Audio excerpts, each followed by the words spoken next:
बच्चों को दुआएं, बड़ों को सलाम। फ़िज़ा है मेरा नाम। आप देख रहे हैं मॉर्निंग विद फ़िज़ा 24 न्यूज़ पर। नाज़रीन, आज की सुबह बहुत खूबसूरत है। लाहौर में तो बहुत खूबसूरत सा मौसम है, बारिशें हो रही हैं। मैं जब घर से बाहर निकली थी तो फुहार थी डिफेंस एरिया में। उसके बाद फिर मैं जब बाकी आगे बढ़ती गई तो बारिश जो है उसने अपना जो है एकदम से मुझे लगता है प्रेशर खोल दिया। उसके बाद जब मैं ऑफिस से उतरी तो मुझे छाता लेना पड़ा। इतनी खूबसूरत सी, इतनी मासूम सी जो बारिश हो रही है लाहौर में। आई होप जिस जिस इलाके में भी, जिस शहर में भी बारिश हो रही होगी, सब वहाँ पर खुशगवार मौसम हो गया होगा, क्योंकि क्लाइमेट चेंज की वजह से इतनी ज़्यादा गर्मी, इतनी ज़्यादा तपिश हीट की कि मैं आपको बता नहीं सकती। मुझे ख़ुद कुछ अजीब सी कोई नई चीज़ हुई ज़िंदगी में जो कभी नहीं हुआ। मुझे लगता है ये क्योंकि हम लोग शूट्स वगैरह भी कर रहे हैं, ड्रामे की भी एक मेरी शूट चल रही है, क्योंकि मैंने कम बैक कर लिया ड्रामों में। एक बहुत ही अच्छी सीरियल जिसमें मुझे लगता है पाकिस्तान की सारी कास्ट है। शायद अगर इसमें मैं नहीं होती तो वो पूरी सीरियल कंप्लीट नहीं होती। It's one of the very very best serial जो अभी मैंने साइन की है, और पाकिस्तान की सबसे एक्सपेंसिव सीरियल है, आज तक की हिस्ट्री की सबसे एक्सपेंसिव सीरियल है जो मैं शूट कर रही हूँ। और कामिल शाहिद साहब जो हैं वो इसको डायरेक्ट भी कर रहे हैं। कामिल शाहिद साहब ने इसको लिखा भी है। बहुत मज़ा आ रहा है मुझे। मैंने अपनी लाइफ का डिफरेंट कैरेक्टर किया है।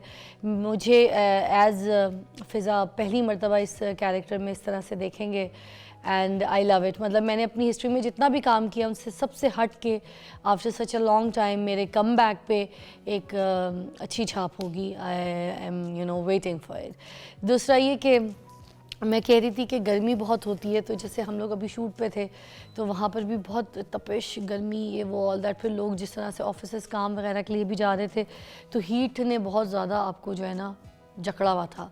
तो ये जो बारिशें जब फुहार पड़ती है तो उसकी वजह से हम लोग की ना एकदम से पर्सनैलिटी में जो है ना वो एक हैप्पी हार्मोन्स जो है वो जाग जाते हैं। मुझे लगता है बारिश इंसान की हैप्पी हार्मोन्स को जगा देती है। फिर अभी जितनी भी जो बीमारियां, जो वायरस और ये जो इस तरह से इन्फेक्शंस लोगों को हो रहे हैं इस हीट की वजह से, वो ये सब कुछ अभी दब जाएंगे। तो देखें ना कुदरत का क्या निज़ाम है, क्या खूबसूरती है कि अगर एक चीज़ बहुत तपिश या हीट पे पहुंच गई है तो ऊपर से आसमान से अल्लाह ताला बारिश बरसाता है, पानी बरसाता है, और उसके बाद वो सारी चीज़ें नॉर्मल हो जाती हैं, नॉर्मलाइज हो जाती हैं। तो माशाल्लाह बस यही है कि बारिशें शुरू हो गई हैं। अल्लाह ताला अच्छा ठंडा मौसम जो है वो खुशगवार मौसम जो है वो हमारे लिए रखे, ताकि हम सबकी सेहत भी सही रहे। मैं बता रही थी कि हीट की वजह से मुझे एक नई चीज़ शुरू हुई है। मुझे हीट स्ट्रोक्स आते हैं। अब पता नहीं आप में से किस किस को ये फ़ील होता है। मुझे हर 30 मिनट्स के बाद हीट का एक स्ट्रोक आता है, चाहे चलते हुए सेंट्रली एसी वाले कमरे में बैठी हूँ, कहीं पे भी मुझे एकदम से पसीना शुरू हो जाता है, स्वेटिंग शुरू हो जाती है। तो अब ये इस तरह से अगर आप लोगों के साथ भी हो रहा है तो ज़्यादा पानी पीजिए। वैसे मैं भी बहुत पी रही हूँ, फ़ायदा कोई नहीं हो रहा। तो कल मैं डॉक्टर पे गई, मुझे कहता है सिटी स्कैन करा लें, MRI करा लें, ये वो करा लें। तो खैर अब डॉक्टर्स तो अपनी सेटिस्फेक्शन के लिए बहुत सारी चीज़ें कहेंगे, मगर ये जो ऊपर से नीचे तक आपको अल्लाह ताला ने बनाया है, जो आपके साथ चलता है, जिसको आप अपने हाथों पे, इशारों पे चला रहे होते हैं, पूरे अपने बॉडी के निज़ाम को, अपने सारे ऑर्गन्स को, जो खाते हैं पीते हैं अपने हिसाब से उसको हैंडल करते हैं। तो मैं कहूँगी कि अपने हिसाब से अपनी तबीयत को समझिए। जो डॉक्टर कहता है ठीक है सुने, मगर जो आपको लगता है वो भी करें, ठीक है ना। तो अपना ख्याल ख़ुद भी रखें। तो मैं तो अपना ख्याल भी थोड़ा बहुत रखती हूँ। सेल्फ मेडिकेशंस इतनी लेती, मगर मैं हर्ब्स चीज़ें, पानी, ऐसी चीज़ों का बहुत इस्तेमाल करती हूँ। तो नाज़रीन, इसी तरह से एक आज का जो मौजू है जिस पे हम बात करेंगे, आज सबसे पहले जिन मेहमान को हमने यहाँ पे मधु किया है उनके बारे में मैं बता दूँ कि नई चीज़ लॉन्च पाकिस्तान में होती हैं। एक ऐसी चीज़ें जो हम आपके सामने यहाँ पे लोगों को बुला के मुतारिफ़ करवाते हैं, इंट्रोड्यूस करवाते हैं। तो ये जो आजकल घरों में शीशे लगते हैं ना, अब ये आ गई है एक ऐसी चीज़ के टेम्पर्ड ग्लास जो होते हैं ना, UV प्रोटेक्शन ग्लासेस जो है वो आ गए मार्केट में। अगर आप घर पे अपने कंस्ट्रक्शन करते हुए जो वो लगाते हैं ना, क्या कहते हैं, शीशे, मैं इस कैमरे पे भी बात करती हूँ, ठीक है ना, वो जो शीशे लगाते हैं जो खिड़कियों के ऊपर, तो अब वो ये वाली चीज़ें आ गई हैं कि वो टेम्पर्ड ग्लासेस हैं, UV प्रोटेक्शन ग्लासेस हैं पूरे, जिसकी वजह से आपको जो धूप की तपिश है या गर्मी, बहुत ज़्यादा गर्म घर हो जाता है, तो वो उसकी प्रॉब्लम्स नहीं होंगी। दूसरा साथ में एक और अच्छी चीज़ ये कि अगर आपकी सेंट्रली कूलिंग है, अंदर एसी चल रहा है कमरे में, तो वो जो उसकी ठंडक है वो बहुत जल्दी बाहर चली जाती है शीशे की वजह से, ग्लासेस की वजह से, तो वो भी बाहर नहीं जाएगी। अभी किस तरह से मुमकिन है, कैसे है, इसके ऊपर बात करेंगे। मगर देखिए नई चीज़ें हैं, नई टेक्नोलॉजीज़ हैं, लोग इसको लें या ना लें, इसको लगवाएं ना लगवाएं, इन सारी चीज़ों के ऊपर बात करने के लिए हमने यहाँ पर आज मधु किया है। हमारे बड़े ही अच्छे मेहमान हैं, मोहम्मद नुमान इरशाद साहब हैं, ग्लास एक्सपर्ट है ऑन सेट। अस्सलाम वालेकुम, क्या हाल है? वालेकुम अस्सलाम, कैसी हैं मिस फिज़ा? अल्हम्दुलिल्लाह मैं बिल्कुल ठीक। जज़ाकल्लाह। तो मुझे ये बताइएगा सबसे पहले कि टेम्पर्ड ग्लास है क्या चीज़, और ये जो आम शख्स है वो इस टेम्पर्ड ग्लास का कैसे फ़ायदा उठा सकता है, उसके लिए क्या कारआमद है? टेम्पर्ड ग्लास जो है वो एक स्ट्रेंथन ग्लास है। लाइक अगर आप एक अनील ग्लास देखें जो कच्चा शीशा होता है, उसकी स्ट्रेंथ बहुत वीक होती है। अगर हम इसे टेम्पर्ड करते हैं थ्रू प्रोसेस, और ये 700 डिग्रीज़ पे ग्लास जो है एक सर्टेन टाइम तक जो है वो उसके अंदर फर्नेस के अंदर रहता है। उसके बाद जो है वो फिर हम इसको क्वेंच प्रोसेस में लेकर आते हैं। सो क्वेंचिंग के प्रोसेस में जो है वो ग्लास टफ़ हो जाता है, जिसकी वजह से जो है वो ग्लास अनब्रेकेबल हो जाता है, इसकी प्रॉपर्टी जो है। सो ये स्ट्रेंथ ग्लास होता है जो कि फ्रंट बिल्डिंग में, फसाड्स में आप इसको इस्तेमाल करते हैं। और जो जितना भी विंड प्रेशर होता है वो उस विंड प्रेशर जो है वो इसके ऊपर इतना सस्टेन नहीं कर पा रहा होता। लाइक आपका ग्लास जो है वो अपनी स्ट्रेट कंडीशन में जो है वो कायम रहता है। ये जो टेम्पर्ड ग्लासेस हैं ये सिर्फ सी थ्रू होने की वजह से घर में लगाए जाते हैं या फिर इसकी और भी कोई खसूसियात हैं? टेम्पर्ड ग्लास जो है वो एक तो सी थ्रू इसकी विजिबिलिटी होती है, बट लाइक जो इसकी मेन वजह है कि ये ग्लास ब्रेक नहीं होता। लाइक अगर आप अनील ग्लास लगाएं तो वो ब्रेक हो जाता है। अच्छा, और ये यूवी ग्लास क्या है? ये नई चीज़ है ना, यूवी, इसको मुतारिफ कराएं ना जी ज़रा। जी, यूवी जो है वो एक नई टेक्नोलॉजी है। और like in the sense of के जब आप फॉर सिंपलर वर्ड्स आप कह सकते हैं कि जब आप सन एक्सपोजर आपका हो रहा होता है, सो सन एक्सपोजर में आप कोई भी एक लेयर जो है वो ऐड करते हैं अपनी स्किन के ऊपर भी, इवन जिससे आपको यूवी रेज आपके ऊपर इम्पैक्ट नहीं हो रही होती। हम तो सनब्लॉक की सूरत में करते हैं ना, एग्जैक्टली तो same process is on the glass कि लाइक हम ग्लास के ऊपर एक स्पेशल लेयरिंग और स्पेशल कोटिंग कर रहे होते हैं, जिसकी वजह से जो यूवी इम्पैक्ट है वो बहुत मिनिमाइज हो जाता है। इट्स डिपेंडिंग ऑन वो किस चीज़ की कोटिंग होती है sir? It's a ceramic coating. It's like ये बहुत एंशियंट टेक्निक है, बट इसको अब इंडस्ट्री में रेवोल्यूशनाइज हो गया है कि लाइक तो ये सेरामिक कोटिंग जो है, is this like kind of sheet, कोई लेयर होती है जैसे हम पतली सी शीट लगा लेते हैं, टिंट कर देते हैं उसको, डार्क शेड में ले आते हैं, लाइट शेड में टोन्स चेंज कर देते हैं ना ताकि बाहर की हीट, तो ये वो चीज़ उस तरह की है? Exactly, it's a pigment itself, it's a glass. आप इसको कह सकते हैं कि ये ग्लास पाउडर है जो कि हम 700 डिग्रीज में ग्लास के ऊपर जो है वो मेल्ट करते हैं और फिर वो उसके ऊपर एक कोटिंग हो जाती है। तो ये टिंट भी होगा? ये टिंट भी होगा, ये हाईली कस्टमाइजेबल है, लाइक मतलब कलर शेड्स भी अवेलेबल? एग्जैक्टली। और ट्रांसपेरेंट? ट्रांसपेरेंट भी है, इसको ट्रांसपेरेंट भी आप इसकी कोटिंग होती है। और ट्रांसपेरेंट जो है वो लो एमिसिव कोटिंग्स हैं जिसमें वो सिल्वर कोटिंग्स आ जाती हैं। और अगर आप फ्रिटिंग में जाएँ तो फ्रिटिंग में तो आपके पास लाइक बहुत ज़्यादा पॉसिबिलिटीज़ हैं। लाइक हम अंदर से बाहर देखते हैं तो मोस्टली आपको शीशे से सब कुछ बाहर नज़र आ रहा होता है, बाहर से अंदर देखेंगे तो भी नज़र आएगा?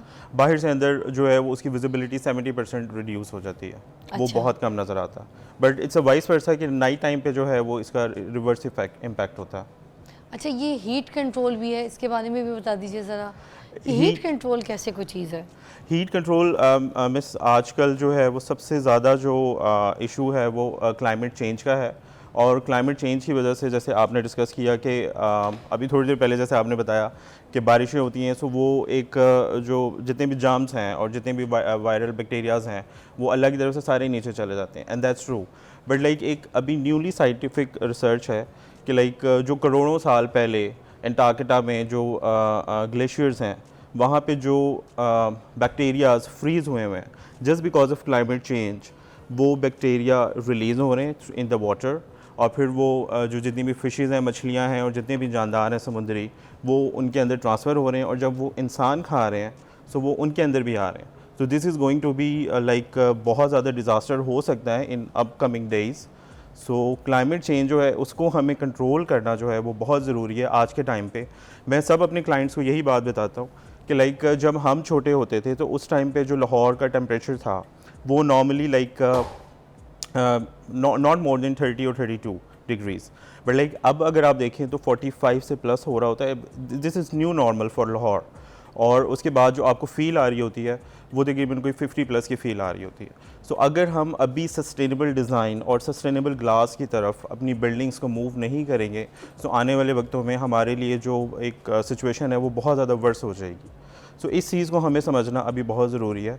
आई स्टडीड इन अब्रॉड, मैंने वहाँ पे ये चीज़ें देखी कि जो चीज़ पाकिस्तान से बाहर हो रही है, why we are not adopting in our country, हमें अपने मुल्क में उसे अडॉप्ट करना डिटेल में चाहिए। चाहूँगी हम बात करें कि वाकई जो चीज़ें बाहर हो रही है मुल्क के, हम लोग इतना लेट क्यों उस चीज़ के ऊपर परसू करते हैं, हम उसको अटैम्प्ट करते हैं, उसको करना शुरू करते हैं, वाई इज़ दैट। मगर खैर क्या टेक्नोलॉजी है बाहर के ममालिक में, घरों में क्या इस तरह की चीज़ें इस्तेमाल की जाती हैं और क्या किया जाता है, तो ये सारी चीज़ों के ऊपर बात करेंगे आफ्टर शॉर्ट ब्रेक।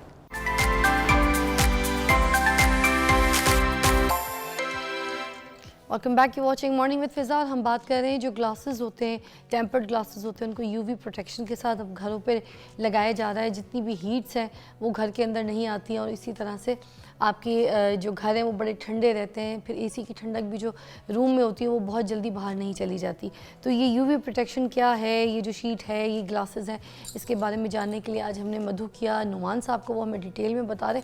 अच्छा, आप बता रहे थे कि जो अभी डिफेंस DHA फेज 6 में बहुत बड़ा मॉल जो खुल रहा है, which is the biggest mall, largest mall, तो इधर भी आप लोगों ने इधर ग्लासेस में यूवी प्रोटेक्शन का काम किया है, इज़ दैट? जी मिस, अल्हम्दुलिल्लाह पाकिस्तान में ये फर्स्ट टाइम प्रोजेक्ट हो रहा है जिसमें फ्रिट ग्लास यूज़ हो रहा है और ये हाईली फ्लिट ग्लास, फ्रिट जी। अच्छा। फ्रिट एक टेक्नोलॉजी जिसमें हम ग्लास को इन्फ्यूज़ कर रहे होते हैं इनसाइड द ग्लास, और इसमें कुछ स्पेशल पिगमेंट्स होते हैं जो कि यूवी जो डायरेक्ट सन यूवी होती है उसको रिपेल कर रहे होते हैं। जैसे अभी दोहा एयरपोर्ट में लगे हुए हैं सारे। एग्जैक्टली, दोहा एयरपोर्ट जो हमाद इंटरनेशनल एयरपोर्ट है, ये वर्ल्ड बेस्ट एयरपोर्ट और इसको अवार्ड मिल चुका है। और अगर आप वहाँ पे भी ग्लास को देखें तो वहाँ पे फ्रिटेड ग्लास यूज़ हुआ है। इतने बड़े स्पैन में आर्किटेक्ट्स के लिए काफ़ी मुश्किल होता है to control the temperature. So frit glass जो एक नई टेक्नोलॉजी है और पूरी दुनिया में सबसे ज़्यादा ये इस्तेमाल हो रहा है to reduce and to save the energy cost. अगर आप लाहौर में जो ये प्रोजेक्ट बन रहा है डॉलमेन मॉल में, सो अगर आप इसको देखें तो इसमें सारा फ्रिट ग्लास यूज़ हुआ है। लेट सपोज अगर यहाँ पर HVAC सिस्टम जो है वो 25 टन का यूज़ होना था, so just because of fritting to envelop the all bound outside wall, so उसमें ऑलमोस्ट 15 टन्स का जो है वो HVAC सिस्टम यूज़ होगा। इसकी कॉस्ट क्या आ जाती है? Is that really expensive? अगर सपोज मुझे एक विंडो बनवानी है विच इज़ लाइक 5x7 की, ठीक है, तो वो जो है किस कॉस्ट में बन जाएगी? इसकी कॉस्ट देखें, हमें सबसे पहले यही चीज़ समझना चाहिए कि लाइक अगर हम जो चीज़ इंपोर्ट कर रहे हैं ऑब्वियसली उसमें ड्यूटीज़ ऐड ऑन हो रही हैं और वो उसके बाद हम जो उसको प्राइस पे कर रहे होते हैं वो ज़्यादा होता है। अगर जब हम इसको लोकली मैन्युफैक्चर कर रहे हैं अपने मुल्क में इसको बना रहे हैं, हम इधर नहीं बना रहे हैं, फिर ये कोट हम क्या जैसे मिस अगर हम फ्रिट ग्लास बाहर से इंपोर्ट करें तो उसकी कॉस्ट ज़्यादा होगी। अब हम जब इसे पाकिस्तान में प्रोड्यूस कर रहे हैं तो उसकी कॉस्ट कम है। अच्छा जी, क्वालिटी चीज़ें सब कुछ सेम है, क्वालिटी और स्टैंडर्ड बिल्कुल सेम है वर्ल्ड स्टैंडर्ड पे, क्योंकि हमारे पास हम जो जिस स्टैंडर्ड से काम कर रहे हैं वो अमेरिकन स्टैंडर्ड्स है जिसका हमारे पास लाइसेंस है और हमारी मशीनरी जो है वो it's from Germany. So one of the state of the art unit जो हमारे पास है जिसके ऊपर हम काम कर रहे हैं। तो और अगर हम यहाँ पे फिर अगर कर रहे हैं 7x7 6x6 की जो विंडो है वो कितने में बन जाएगी, क्या कॉस्ट आएगी अंदाज़न? अगर इसका ग्लास कैलकुलेट करें तो जो फ्रिटेड ग्लास है दैट विल कॉस्ट अबाउट 450 रुपये पर स्क्वायर फिट, जो अभी हम मार्केट में इंट्रोडक्टरी प्राइस इंट्रोड्यूस कर रहे हैं। और लाइक अगर आप इसको इम्पोर्टेड देखें तो इम्पोर्टेड इसकी कॉस्ट कोई 900 प्लस जाती है। तो हमें कितने का पड़ गया ये 7x7 का ग्लास? ये तकरीबन 49 स्क्वायर फिट बनता है और अगर हम इसे कैलकुलेट करें 49 मल्टीप्लाई बाय 450, सो ये 22,000 ऑलमोस्ट आपको कॉस्ट 7x7 की विंडो जी, उसका ग्लास। अच्छा, वैसे ही महंगा नहीं है मिस। ये अगर आप इसकी बिजली की कॉस्ट देखें, क्योंकि बिजली के बिल आपको पता है कि आजकल सबके लिए बहुत बड़ा एक झटका है, ठीक है। सो अगर आपकी बाहर की एनर्जी अंदर नहीं, हीट अंदर नहीं आ रही, सो आपका जो अंदर एसी है वो कम यूज़ होगा, आपका टेम्परेचर कंट्रोल रहेगा, जिसकी वजह से आपको बिजली के बिलों में काफ़ी मुनाफा होगा एक बार लगवा के। अच्छा, और ये एक बार लगवा लिए तो घर में लाइफ टाइम सीन है? ये लाइफ टाइम सीन है, क्योंकि ये जो हमारा पिगमेंट है वो बिल्कुल नेचुरल पिगमेंट है। और ये लेड फ्री होता है। सो लाइक आपकी अंदर इनसाइड जो है आपके बच्चे भी हैं, आपकी हेल्थ जो है उसमें ये इतना हर्डल। बच्चा कोई चीज़ मार दे शीशे पे, कोई चीज़ लग जाए इसको आके है, तो फिर ये कितना कोई सेफ्टी है, फिर वो सही है। ये 7 टाइम्स इसकी स्ट्रेंथ है कि लाइक अगर कोई भी चीज़ आप इसी सरफेस पे हिट करेंगे सो ग्लास ब्रेक नहीं होगा। अगर आप इसकी एजिस पे कोई भी हिट करेंगे सो ग्लास छोटे छोटे पीसों में शैटर्ड हो जाएगा। अच्छा। सो एजिस तो हम नॉर्मली जो हमारा एल्यूमिनियम फ्रेम होता है उसके अंदर हम उसको कंसील्ड कर देते हैं। So there is no chance कि वो इजीली ग्लास ब्रेक हो। अच्छा, तो ये जैसे एक दीवार बनाने में प्लास्टर करके पूरा एक कंप्लीट जो खर्चा आता है, ये ऑलमोस्ट उतना ही पड़ जाता है। बिल्कुल। अब आप देखें अगर मजदूर की कॉस्ट देख लें वो भी काफ़ी ज़्यादा जा चुकी हुई है, और सीमेंट और जो ईंट है उसकी भी कॉस्ट काफ़ी बढ़ चुकी हुई है।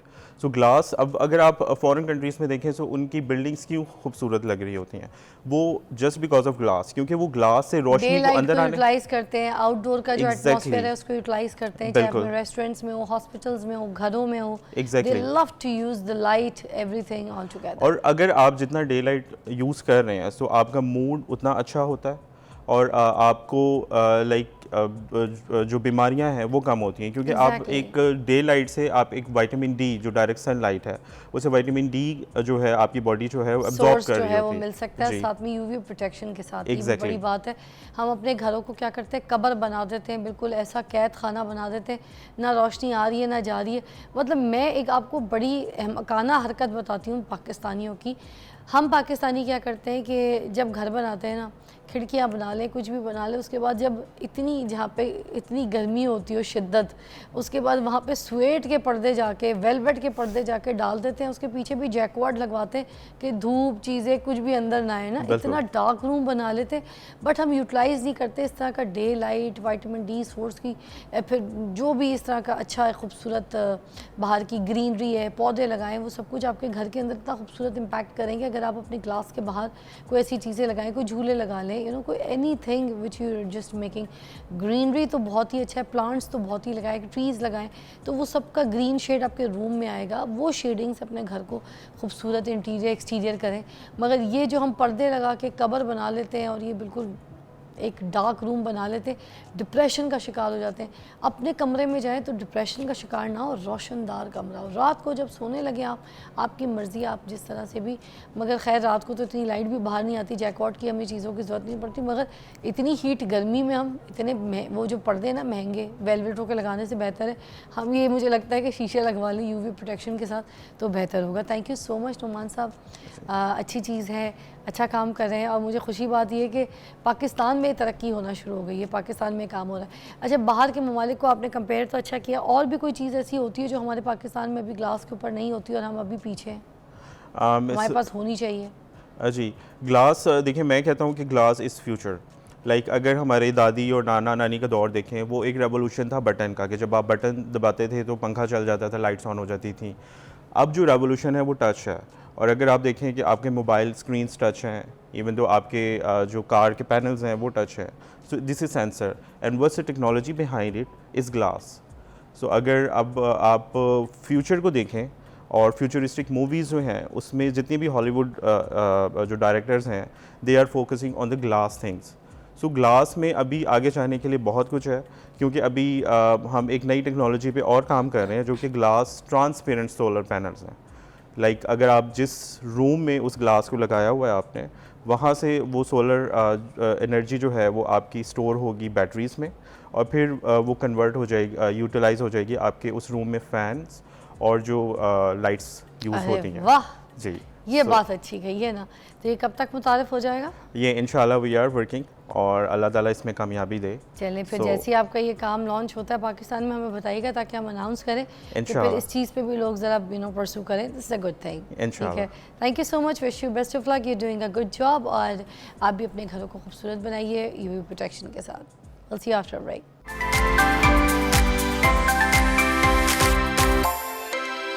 Welcome back, you watching morning with Fiza. और नाज़रीन, मैं बताऊं आपको, बरसात का मौसम शुरू हो गया है, सावन भादों का महीना है, इतनी ज़्यादा बरसात होनी है, इतनी ज़्यादा बरसात होनी है कि मैं आपको क्या बताऊं। ठीक है, अच्छा मैं मज़े की चीज़ बताऊं कि मैं जल्दी आई हूँ, आज मेरी तबीयत ख़राब है, आई एम सो सॉरी। तो साड़ी के नीचे देखें आप मैंने क्या पहना हुआ है, क्या करूँ, ये देखें, दिख रहा है आपको? साड़ी के नीचे मैंने ये पहनी है चप्पल, इसलिए कि सारी साड़ियाँ मुझे छोटी होती हैं, इतनी मैं लंबी हूँ, जबकि डिज़ाइनर से बनवाई है, मगर उसके बावजूद साड़ी जो है, और साड़ी का पल्लू जो है ना हमेशा लंबा छोड़ा करें इस तरह से, ताकि जब बारिश हो ना तो वो कीचड़ में ऐसे फैलते हो जाए। मजाक कर रही हूँ मैं, ये जो सारी बातें कर रही हूँ ये इसलिए कर रही हूँ ताकि मैं आपको बताऊँ कि बारिशों का महीना शुरू है, तेज़ तरार बारिशें होंगी, बहुत ज़्यादा बारिश होंगी, आपने बहुत ज़्यादा अपना ख्याल रखना है। और नदीम साहब ज़रा आए मेरे साथ, बारिशों की बात करते हैं, जल्दी आइए, जल्दी आ जाए फ़ौरन, बारिशों की बात करने लगी हूँ।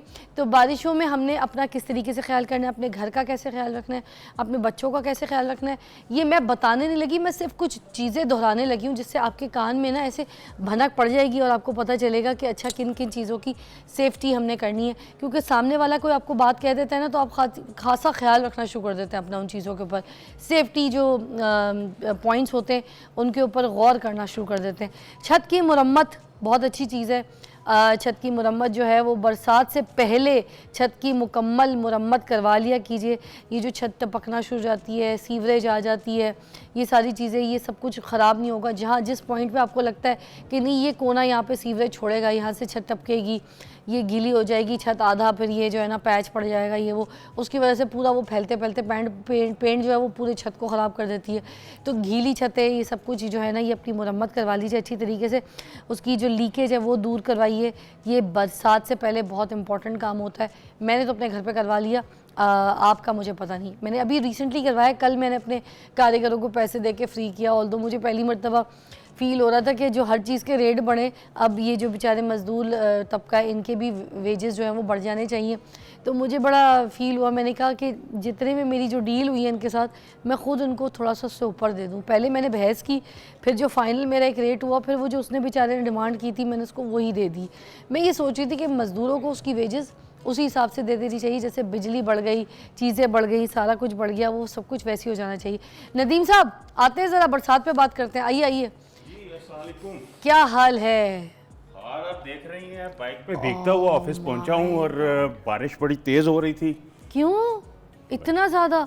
तो कुछ आप वो शॉपर काट के पहन लेते ऊपर पूरा, क्योंकि छाता तो ले नहीं सकते, कुछ तो करते। भाई शॉपर भी गीले हैं और इतनी हवा में जो है वो अम्ब्रेलाज वगैरह भी काम नहीं करती हैं, आपको पता है। बात तो सही है। तो अभी पूरा आप गीले गादे हैं, हम सो सॉरी, मगर यहाँ पर अच्छी सेंट्रली है, हवा भी आ रही है, थोड़ा सा बेहतर हो रहा है ना, हो जाएंगे, कोई बात नहीं, बैठ जाएगी, सोफ़ा गीला हो जाएगा, सूख जाएगा, कोई मसले की बात नहीं है। अच्छा, मुझे आपसे ये बात करनी थी कि जो बरसात में इतने नुकसानात होते हैं, छत की मैं बात कर रही थी कि पहले अपनी छतों को मुरम्मत करा लें ताकि लीकेज प्रॉब्लम ना हो, ये ना हो। उसके अलावा और भी क्या क्या मसाइल का सामना होता है, ज़रा मैंने कहा देखने वालों को बताएं। जैसे अभी आप बाइक पे आ रहे थे, आप गीले हो गए, ठीक है ना, तो ये सब किस तरीके से हम बच सकते हैं? हमारे तो सारे भाई जाते हैं, जॉब्स पे जाते हैं, उनको बाइक पे जाना है, हर एक के पास गाड़ी और ये इस तरह की चीज़ें, सहूलतें तो नहीं है। तो अच्छा, बोलिए बाइक पे फिजा, बाइक पे आने वालों के लिए ख़ास तौर पे एक बड़ी अहम चीज़ पता क्या है? क्या? कि बाइक को कहते हैं कि ये ऐसी सवारी है कि जिसमें आप गिरे तो आपके सर पे चोट लगेगी अगर आपने हेलमेट नहीं पहनी हुई, या आप ज़ख्मी होंगे। और बारिश के मौसम में चूँकि सड़कें स्लिपरी होती हैं और मज़ीद एहतियात करनी चाहिए हमें, ओवर स्पीड नहीं होना हो भी नहीं सकता, अगली ब्रेक बिल्कुल नहीं लगाते बाइक पे, बहुत एहतियात से अगर आप, और ओवरटेक करते हुए दूसरी गाड़ियों या बाइक्स को ये एहतियात करनी है कि आप किसी से टच ना हो, अगर वो गिरा या आप गिरे तो नुकसान दोनों का होगा। इसके अलावा बाइक रोड पे चलाते हुए आपको एक बात ज़हन नशीन रखनी है कि आप की बाइक मुकम्मल तौर पर दुरुस्त हो, टायर्स जो हैं उनकी ग्रिप ठीक हो, ताकि कम से कम बारिश में अगर आप रोड पे हैं तो आप महफूज रहें। और ऐसे आपने कपड़े भी नहीं पहनने जिसकी वजह से आप मुकम्मल तौर पे जो है वो ख़तरे में रहें। आप मैकेनिक का काम भी करते हैं बाइक का कोई? नहीं, मैं चूँकि शुरू से बाइक चलाता हूँ तो मुझे अंदाज़ा है कि बाइक जब आप चला रहे हों तो रोड पे क्या सूरत हाल होती है, और मैंने बहुत सारे एक्सीडेंट जो हैं वो जल्दबाजी में देखे हैं। बाइक पे, ख़ास तौर पे बारिशों और इसमें लोग ऑफिस पहुंचने की जल्दी है, किसी को कहीं पहुंचने की जल्दी है। असल में हम जल्दबाज हैं जल्दबाज। और ये इतनी जितने जल्दबाजी में बारिशों में हम बहुत हादसे हो रहे होते हैं इतने बुरी तरीके से, मतलब इस पे मुझे लगता है बात करनी चाहिए ताकि लोग एहतियात करें। और बिल्कुल। घरों से हम जब भेज रहे हैं अपने अम्मी अपने अब्बा को, अपनी फैमिली को, अब तो लड़कियां बाइक चला रही हैं, स्कूल कॉलेज जा रही हैं, लड़कियां भी ख़ास तौर पे एहतियात करें। देखें अच्छी बात, अच्छे पॉइंट्स बता रहे हैं वो। अच्छा, मैं साथ साथ ये भी बात बोलूँगी, कुछ घरों में ना कहीं ऑलरेडी पानी ठहरा हुआ होता है, जमा हुआ होता है, जबकि सबको डेंगू का मसला पता है, फिर भी कोई क्यारियाँ होती हैं उनकी पानी में ओवरफ्लो करके पहले से उसमें पानी भरा हुआ है, चढ़ा हुआ है, ठीक है। तो अब ये जब बारिशें होती हैं वो और गंदा पानी, चीज़ें जो है मिक्स करके वो और ठहर जाता है पानी। इन सब के लिए क्या करना चाहिए, ज़रा लोगों को समझा। फिजा, बहुत अहम क्वेश्चन है ये कि घरों में और कॉलोनीज़ में, एक तो घरों में हमें ये एहतियात करनी चाहिए कि बरसात के मौसम से पहले, जिस तरह आप कह रही थी कि अपनी छतों दीवारों को आप मुरम्मत करवाएं ताकि सीपेज ना हो। सीपेज की वजह से बहुत से प्रॉब्लम होते हैं, घर में बदबू हो हाँ जी। जाती है, रखे हुए कपड़े जो हैं उनमें इतनी स्मेल आ जाती है कि आप सोच नहीं सकते, दिल करता है महंगे से महंगे कपड़ों को आग लगा दें, क्योंकि धुल के भी 2-3 बार में भी वो जाते नहीं। और फिर अगर कोई जैसे उसके अंदर पैच पड़ गया ना, कोई ऐसे बदबू के साथ कोई निशान पड़ गए, वो नहीं जाते। ख़ास तौर पे ऐसी बनारसी साड़ियाँ, महंगे कपड़े, उनमें से नहीं जाते, सही ना। और दूसरा बड़ा अहम पॉइंट है लंडा का माल लगता है पूरे घर। बिल्कुल बिल्कुल। दूसरा बड़ा अहम पॉइंट जो है, जो बरसात के मौसम में आमतौर पर मैं जब घर में हूँ और दीगर लोग जो हैं जो थोड़े से फ़िक्रमंद वालिदैन हैं, जिनको अपने बच्चों की फ़िक्र होती है, बच्चों को इलेक्ट्रिक अप्लायंसेस जो हैं उनके करीब ना जाने दें, स्विचों के ख़ास तौर पे करीब, सॉकेट्स के करीब उन्हें ना जाने दें। इलेक्ट्रिक अप्लायंसेस, फ्रिज वगैरह, उनको एहतियात से टच करें। वॉशिंग मशीन, मोटर, बहुत ज़्यादा लोग जो हैं बरसात में करंट लगने से, ख़ास तौर पे बच्चे, और इवन बच्चे जब बाहर भी जाते हैं बरसात में तो खंभों के करीब से वो ना गुजरें। ये वालिदैन को चाहिए कि ये उन्हें गाइड करें बरसात के हवाले से। अगर उन्हें अपने बच्चों की ज़िंदगी प्यारी है तो ये ज़रूरी है। एक सहेली के घर गई हुई थी, वहाँ पर उनकी एक छोटी सी बच्ची थी, उसने आईपैड देखना था, अब उसका चार्ज ख़त्म हो रहा था, वो मुझसे बात कर रही थी, तो उन्होंने उसको फ़ौरन बोला कि इसको चार्ज चाहिए, आपके घर में प्लग है? मैंने कहा जी। तो वहाँ पे वो आई, तो आके ना मुझे ही ड्रॉप करने आई थी, मैं गई थी तो गाड़ी निकल गई, तो मुझे ड्रॉप करने, तो मेरे घर में प्लग पूछ रही थी, तो मैंने कहा जी आपके साइड पर ही है। तो उनसे हाथ उठा के प्लग नहीं लगाया गया, उन्होंने अपनी बच्ची को बोला कि यहाँ पे प्लग लगा के तो साइड पे बैठ जाओ, उसका आईपैड का, ताकि बच्ची बिजी हो। तो उसने प्लग में स्विच ऐसे घुसा दी थी, मैंने कहा मैं लगा देती हूँ। तो ये चीज़ें माएँ भी तो नहीं देखती हमारे घर में। देखे बच्चों को गाइड करना चाहिए। हम अपने बच्चों को कह देते हैं बेटा ये ज़रा पंखा ऑन कर देना, ये ज़रा सही कर देना, हाँ। तो वो बच्चे जो हैं वो तो बच्चे हैं, हाँ, उनको वो आदत पड़ी होती है कि अम्मी ने कहा, अब्बू ने कहा ये काम कर दो, तो उन्हें नहीं पता कि दीवार में करंट है, स्विच में करंट है। बारिशों के मौके पे तो ख़ास तौर पे आप दिमाग में रखें। ये मोटे मोटे पॉइंट्स आपको लग रहा है हम यहाँ पे फजूलियात बात कर रहे हैं, ये फजूलियात नहीं, बड़े इंपॉर्टेंट, सिर्फ आपकी याद दहानी के लिए हम वो बात कर रहे हैं। ये पॉइंट छोटे छोटे आप याद रख लें। वो कुछ ऐसे सामान होते हैं ना, बिजली के सामान जो आप खुले रखते हैं, कभी कुछ आलात भी ऐसे ओपन रखते हैं, बाहर कॉरिडोर में पड़ी हुई होती है, कार पार्क में पड़ी होती है, छतों पे छोड़ देते हैं। ये चीज़ें उस वक्त वहाँ पे छोड़ने के बाद गीली चीज़ों को आप कल परसों भी इस्तेमाल करेंगे ना, तब भी आपको करंट लग सकता है। तो ये खुश जगह पे अपनी कोई ड्रॉज में, कोई कैबिनेट्स में रखें। ऐसे छतों वतों पे ऐसे खुले नहीं छोड़ दिया करें, चाहे नंगी तार हो, मक्सियाँ हो और ऐसे आलात हों, स्क्रू ड्राइवर तक। ये अगर कोई खुली जगह पे बारिशों में भीग रहे हैं, उसके बाद आप भले एक दिन के बाद भी इस्तेमाल करें, तो आपके लिए सेफ्टी वाला नहीं है काम। ऐसे ही बिल्कुल, गीले कपड़ों और नंगे पाँव के साथ आप इलेक्ट्रिक अप्लायंसेस वगैरह को टच ना करें, और बहुत सारी चीज़ें। और फिज़ा, एक पॉइंट जो बड़ा अहम है बरसात में, और अभी डेंगू और मच्छर अभी बढ़ जाएगा, अभी बढ़ जाएगा, और अस्पताल भर आपको जाएंगे सारे। बहुत एहतियात करनी है कि आप मच्छरों से बचें, ख़ास तौर पर डेंगू मच्छर से बचें, क्योंकि डेंगू की वबा हर साल आती है और लाखों को ले जाती है। बिल्कुल, और जिसमें गवर्नमेंट बच्चे, कैंपेन्स बूढ़े, भी जवान करती सब है, शामिल होते हैं। कैंपेन्स भी करती है, गाइड भी करती है कि घरों में, जिस तरह आपने शुरू में बात की थी कि घरों में पानी खड़ा ना होने दें, और एहतियात करें कि डेंगू लार्वा जो है उससे महफूज रहें। अच्छा, लेकिन फिर साथ भी आप लोग बच्चों को खेलने कूदने के लिए ले जाते हैं ना, पार्क, बिल्कुल। रोड्स, गली मोहल्लों में हम लोग क्रिकेट फुटबॉल्स खेल रहे होते हैं, उधर भी एहतियात रखिए कि जिस जगह पे ऐसी घास है, गीली घास है, खड़ा पानी है, किसी जगह कहीं किसी मिट्टी में कोई खड़ा पानी है, कोई साइड्स में, घरों के बाहर, किसी गमलों में, किसी क्यारी में, तो वहाँ बच्चे ज़्यादा ना खेलें, वहाँ अट्रैक्शन ज़्यादा ना दिखाएं, क्योंकि वहीं पे आपको कोई ना कोई डेंगू मच्छर भी मिलेगा और वो अटैक कर सकता है।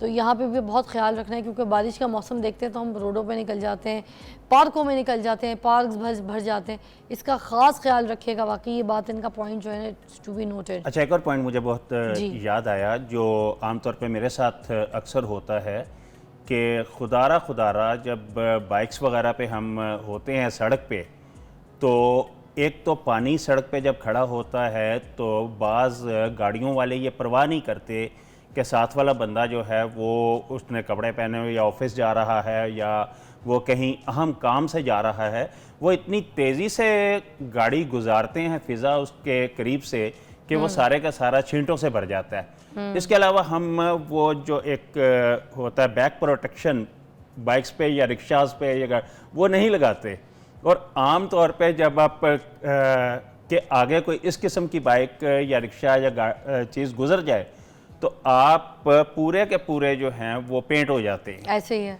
और आप चाहे जितना मर्जी गुस्सा करें, जितनी मर्जी गालियां दें, वो आप का जो है वो हुलिया बिगाड़ के बड़े मजे से आगे चला जाता अच्छा, है। तो ये गाड़ियाँ छोटी भी छोटी जो- सी चीजें हैं, छोटी- 50 रुपए की वो नहीं लगती होगी बैग। और क्या। अच्छा, गाड़ियाँ भी जो आप पार्क करें, मुझे लगता है वो जी। भी खुश जगह पे पार्क करें। खुद आपने फिर अपनी गाड़ियों को ख़राब करना है तो गीली जगह पे जहाँ आपको जगह मिलती है वहाँ पार्क गाड़ी घुसाने की कोशिश ना करें, इसका भी ख़ास ख्याल रखिएगा, ठीक है। और पीने का पानी जो है वो आपका घर में साफ़ होना चाहिए, साफ़ बर्तन हो चाहिए।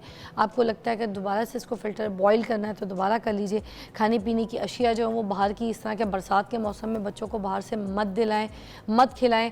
बाज़ार से जब आपको आदत होती है फल ख़रीदते हैं तो आपकी आदत है कि जामुन जो है ना ऐसे ही यूँ पोछा तो खा लिया, मीठा है कि नहीं है। कोई भी फल उठाते हैं, पीच उठाया, चेक कर लिया मीठा है कि नहीं, ऐसे ना करें। बरसात के मौसमों में बहुत से गंदे मच्छर, गंदी चीज़ें, जरासीम जो है ना, क्योंकि बरसात है तो वो उड़ रहे हैं, हवाओं में फैले हुए होते हैं, तो फिर इन चीज़ों को ऐसे मत, घर में जाके अच्छी तरीके से हाइजीन करके साफ़ सुथरा करके फिर खाएं। ज़्यादा से ज़्यादा पानी की निकासी करें, जल्द और इस तरह के जो मेन मोटे मोटे मैंने आपको पॉइंट्स बता दिए हैं, ठीक है। पैरों की हिफाजत करें, खाने पकाने की हिफाजत करें, बिजली के आलात की हिफाजत करें, ये सारे मैंने आपको पॉइंट खिड़कियाँ दरवाजे बंद रखें अपने घर के, ताकि तेज़ हवा और जो पानी है वो घर के अंदर खड़ा ना हो। किसी भी घर के कोने से बारिश शुरू हो जाए तो पहले एक चीख लगाएं कि ये दरवाज़ा बंद करो, ऊपर की खिड़की का बंद करो, इधर के कमरे का बंद करो, मेन दरवाज़ा बंद करो, ठीक है। ये सारी इंपॉर्टेंट बातें थी, मोटी मोटी मैंने आपके साथ यहाँ पर दोहरा दी। Thank you so much Nadeem साहब। आप भीग गए, जाके सूख जाएँ, ठीक है। अगर आप ना सूखे तो आप भीगी बिल्ली कहलाएंगे। आपका बिल्कुल भीगी बिल्ली, तो बट आपने हमारा साथ दिया। भीगा शेर भी आप कह सकती थी, आपने मुझे बिल्ली बना दी। नहीं नहीं, जब भीगा शेर कहाँ अच्छा लगता है, भीगा शेर नहीं भूखा शेर अच्छा लगता है, भीगी बिल्ली क्यों, मेरी कहावत ख़राब कर दी। मगर चले आप सूख जाए, बीमार हो जाएंगे जी, ठीक है। और हम लेते हैं यहाँ पर एक ब्रेक, ब्रेक के बाद आपको दोबारा ज्वाइन करते हैं। याद रखिएगा जो मोटी मोटी बातें हमने आपसे कही हैं ये सारी काम की बातें हैं, इसके ऊपर अमल कीजिएगा। ब्रेक के बाद मिलते हैं।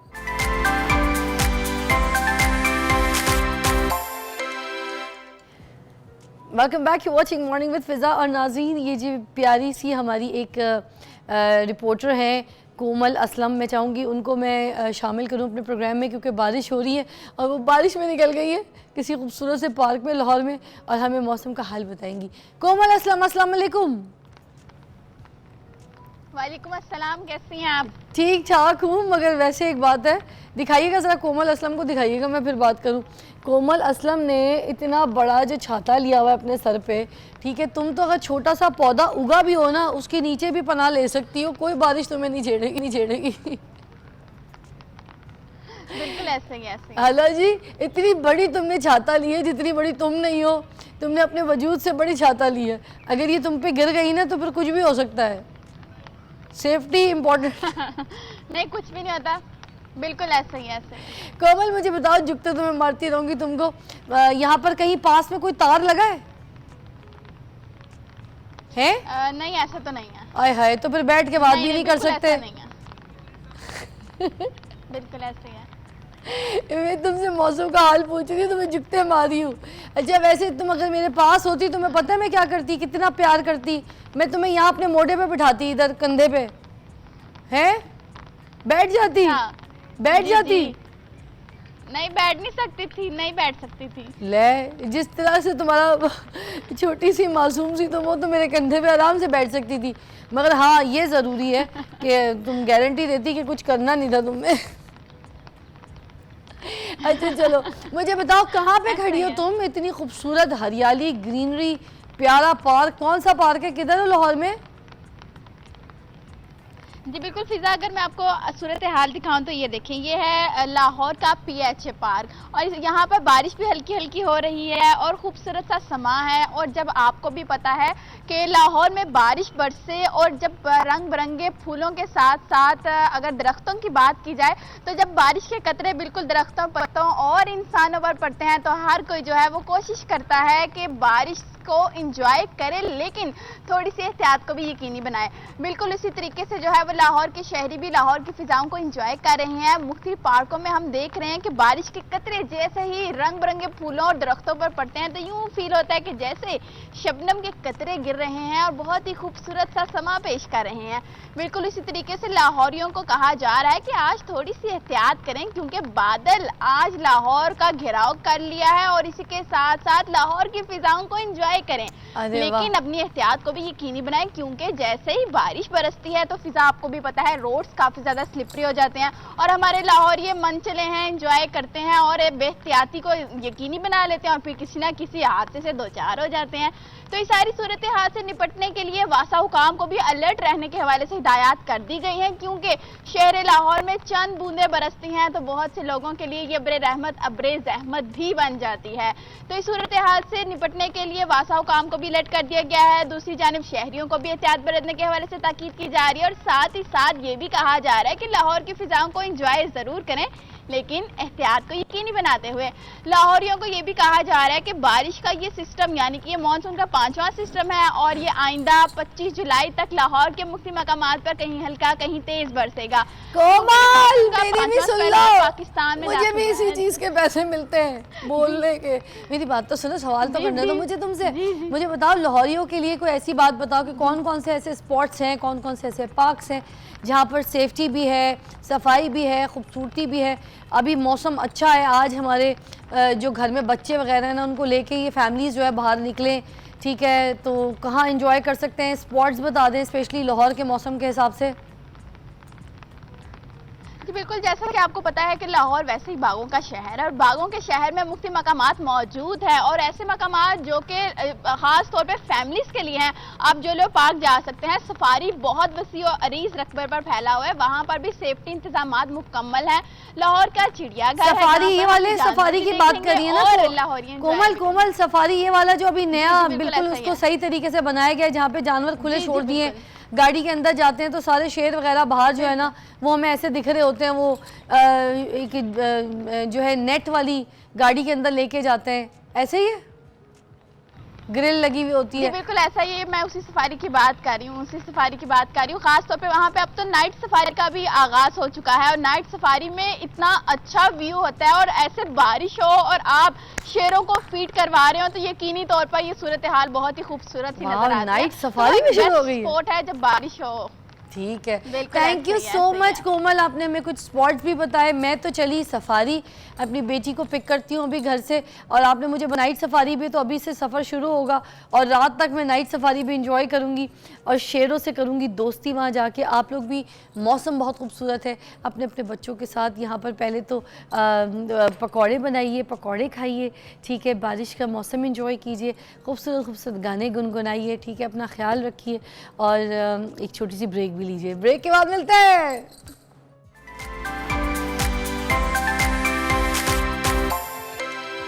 Welcome back, you watching morning with Fiza. नाज़रीन, आज हम बात करेंगे अपने स्किन के ऊपर, अपनी सेहत के ऊपर, क्योंकि आज हमारे पास मौजूद हैं हकीम अताउर रहमान साहब। हम ऑन सेट कॉल भी लेंगे, आप लोगों की शामिल करेंगे। मुझसे क्योंकि शिकायत कर रहे होते हैं लोग, काफ़ी मैसेजेस हमें ये आते हैं कि आप कॉल नहीं लेती हैं जब हकीम साहब आते हैं। तो आज अगर आपने अपना इलाज पूछना है, कोई तबीयत ख़राब है, स्किन में मसला है, सेहत में मसला है, कोई भी ऐसी बात, तो हकीम अताउल रहमान साहब जो है हमारे साथ मौजूद हैं। बड़ी शिफा है इनके हाथ में, बहुत अच्छा बताते हैं, बहुत अच्छा देखते हैं। और अब हम आपकी ये मुलाकात करवाते हैं। कोई बात नहीं बेटा, वो अंधी धुन निकल जाता है, उसको ये बिल्कुल नहीं पता होता कि सामने कैमरा है, कैमरे के कुछ आदाब होते हैं बेटा, कोई तौर तरीके होते हैं।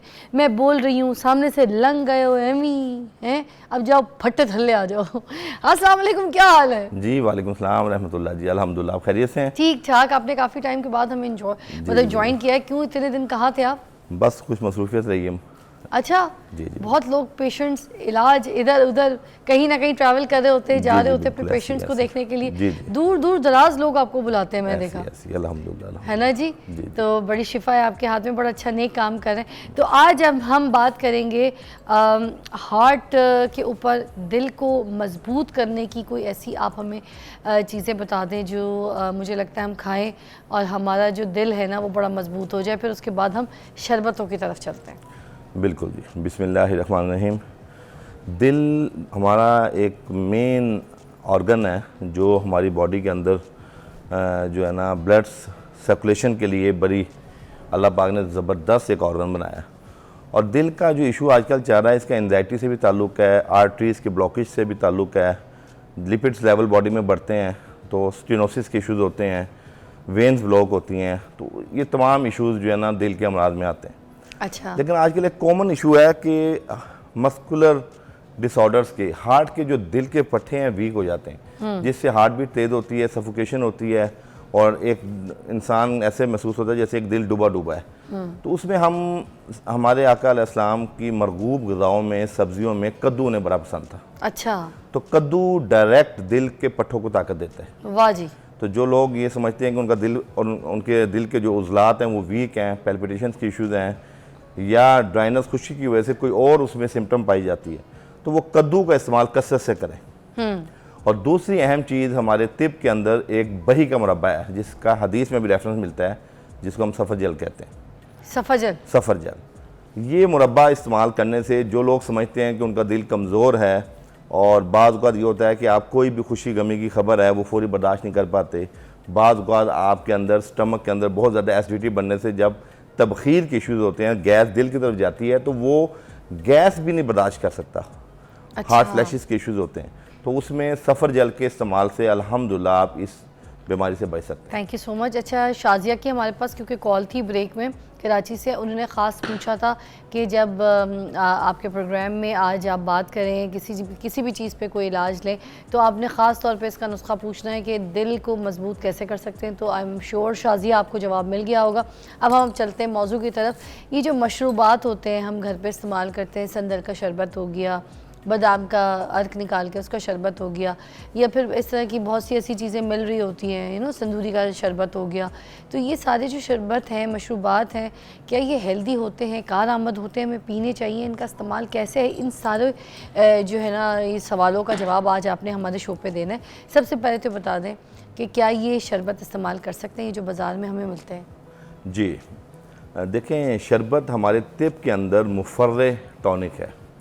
शरबत में मुख्तलिफ जो इंग्रेडिएंट्स होते हैं और वो सेफ साइड, जैसे बादाम है, ये एक ड्राई फ्रूट है, इसी तरह इलायची है, ये आपकी सेफ साइड हर्ब्स है, इसी तरह आपका संदल है, ये वो वुड है जो आपकी स्किन, कॉस्मेटिक और हेल्थ से जितने भी रेलिवेंट इशूज़ हैं उसमें इस्तेमाल होती है। तो जो हमारी कुदरती अल्लाह पाक ने जड़ी बूटियाँ पैदा की हैं, उन जड़ी बूटियों में जो खुश ज़ायका चीज़ें हैं उनके एक्सट्रैक्ट को निकाला जाता है, अकॉर्डिंग टू टेम्परामेंट उसको इस्तेमाल किया जाता है। और बिलखसूस जितने मशरूबात हैं ये गर्मी के मौसम में हमारे लिए तोहफ़ा है। मगर किसी के अंदर से वैसेंस डला हो, हमें कैसे पता चलेगा? या किसी का वाकई अर्क निकला हो, इस बात का हमें कैसे पता चलेगा? देखिए, बाजार में जो हमें मशरूबात मिलते हैं, बिल्कुल आप सही कह रही हैं। जितनी हमारी कुछ पाकिस्तान में वेल नोन कंपनीज़ हैं जो अपनी क्वालिटी को और अपने SOPs का ऊपर कंप्रोमाइज़ नहीं करती, तो उसमें चूँकि हम प्रोग्राम में हैं, नाम नहीं लेना चाहते, लेकिन अल्हम्दुलिल्लाह बहुत सी ऐसी कंपनियाँ, आप देखें जब से हमारे अंदर ड्रैफ्ट के इश्यूज़ आए हैं, पंजाब हेल्थ कमीशन के इश्यूज़ आए हैं और इसी तरह जो फूड डिपार्टमेंट बना है, तो इस वजह से ये जो केमिकल वाली चीज़ें हैं या जिसके अंदर सिंथेटिक चीज़ों का बहुत जो इस्तेमाल हो रहा था वो कंपनियां वैसे भी बंद हो चुकी हैं। अब बहुत मयारी जो चीज़ें हैं मार्केट में आ चुकी हैं। कोई बताइएगा हमें मैदे के लिए अच्छा शरबत कौन सा है? जी, मैदे के लिए जो बेहतरीन शरबत है वो शरबत बजूरी।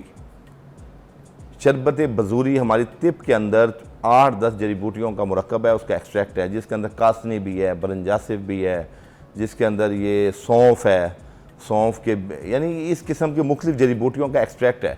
और वो जिन लोगों हजम होने वाली ठंडी जी, जी, चीज़ें हैं। उसमें ठंडी चीज़ें बेसिकली जब आपकी बॉडी में हाइड्रोक्लोरिक एसिड बहुत बनता है, उसकी एसिडिटी जब आपकी बॉडी में बहुत डेवलप होती है तो उस एसिडिटी की पीएच को नॉर्मलाइज करने के लिए, अल्कलाइन को थोड़ा सा बढ़ाने के लिए ये मशरूबात आपके लिए बड़े तो मुआविन हकीम साबित साहब होते हैं। ये फिर बनता क्यों है, ये एसिडिटी होती क्यों है, इसके लिए क्या मसला क्या होता है कि डेवलप हो जाती है हमारी? जी, ये जो एसिडिटी का इशू है, देखिए हमारे यहाँ लोग हम देखें जी, जितने भी हमारे आप पाकिस्तान में आप देख रहे हैं, बिलखसूस यहाँ के अंदर ये बहुत अलमिया है कि स्पाइसी चीज़ों का बहुत इस्तेमाल है। इवन हम घरों के अंदर भी अगर हम घर का खाना खा रहे हैं तो उसमें हम सुर्ख मिर्च का इस्तेमाल कसरत से करते हैं। और आप यकीन कीजिए ये आजकल बच्चों के अंदर हम एक कॉमन सी एक मकुल्ला मशहूर होता है कि जी मैदे की गर्मी या जिगर की गर्मी। दर हकीकत ये मैदे जिगर की गर्मी कोई चीज़ नहीं होती, ये लेमैन एक टॉकिंग है।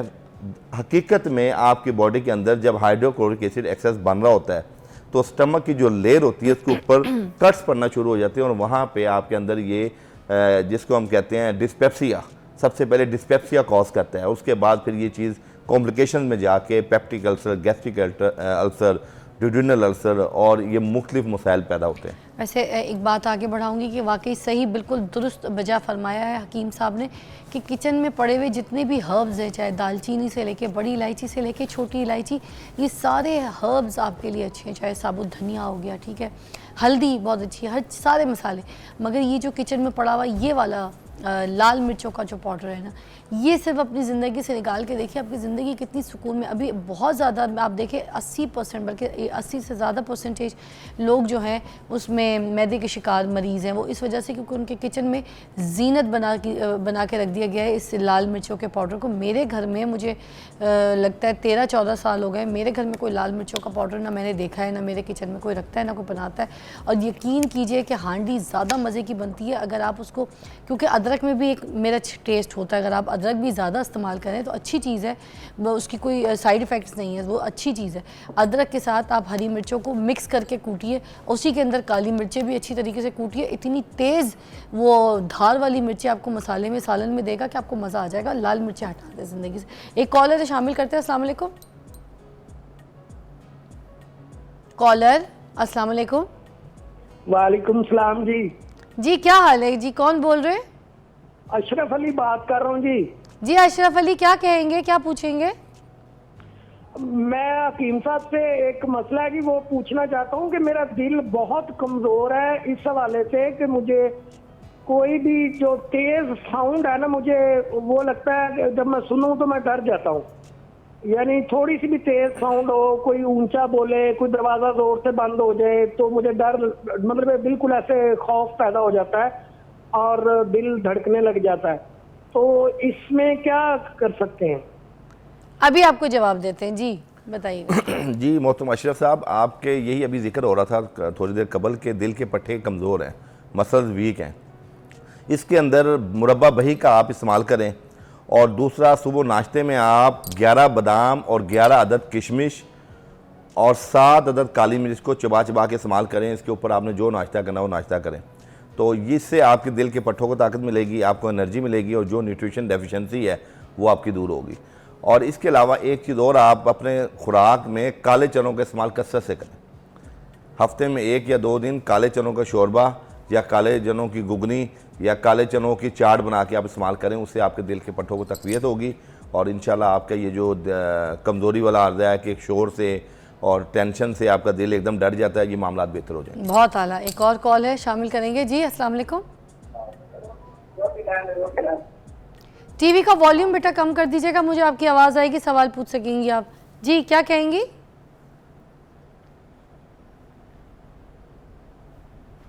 हेलो। जी जी क्या कहेंगे? अस्सलाम वालेकुम। वालेकुम जी, क्या कहेंगी? जी जी मैंने डॉक्टर साहब से बात करनी थी कि मेरे दिल का मसला ये हो रहा मुझे। जी जी, ऊंचा बोलिएगा, सवाल पूछेगा। मेरा दिल का मसला है जी, दिल का मसला है। और यही मेरी धड़कन बड़ी तेज हो जाती है। मेरे का भी मसला है, मैं कुछ भी खा लूँ मेरे में जलन हो जाती है। मैदे में जलन है, दिल का मसला है, धड़कनें बहुत तेज़ हो जाती हैं, पल्पिटेशन रहती है इनको। ठीक है, आपको अभी जवाब देते हैं जी। जी ये होता है जो आपने इशू बताया मैडम, ये तबखीर का इशू है कि सम टाइम आपका दिल भी कमज़ोर होता है और मैदा गैसेस भी बहुत बनाता है, और मैदे का जो मुंह होता है ना उसका वो दिल की तरफ होता है। तो बाद का जब गैसेस बहुत बनती हैं तो पेशेंट ये समझते हैं कि शायद मुझे दिल का कोई आर्जा हो गया, हालांकि वो मैदे का आर्जा होता है। तो ये एक बड़ी कॉमन रीज़न है। इसके अंदर आप सिर्फ पुदीने की चटनी है, 5 चीज़ें उसमें आप रख लें। एक तो उसमें अदरक, लहसुन, अनारदाना और पुदीना, और 5वीं चीज़ उसमें आप अपना नमक या ये जो मिर्च है ये हस्ब ज़ायक़ा ले लें। तो ये 5 चीज़ों की चटनी बना के हर खाने के साथ 2-2 चम्मच खाएं, तो इंशाल्लाह ये तबखीर जो है ना वो खाने के बाद जो पैदा होती है वो पैदा नहीं होगी। अरे वाह, देखिए पुदीने की चटनी सब शौक से तो खाते हैं, मुझे लगता है हर खाने के साथ अगर खाएं तो ये किसी को भी ये तकलीफ़ होगी नहीं, और ये है भी टेस्टी, खाने को भी जायका दे देती है। तो ट्राई दिस आउट। आसान सी रेसिपीज़ भी बता रहे हैं और नुस्खे भी बता रहे हैं। रहिएगा हमारे साथ, प्रोग्राम में बहुत सारी कॉल शामिल करेंगे, बहुत सारे आपके परेशानियों के, तकलीफ़ों के, बीमारी के इलाज के लिए यहाँ पर हमने मदू किया है अताउर रहमान साहब को। हमारे साथ रहिएगा।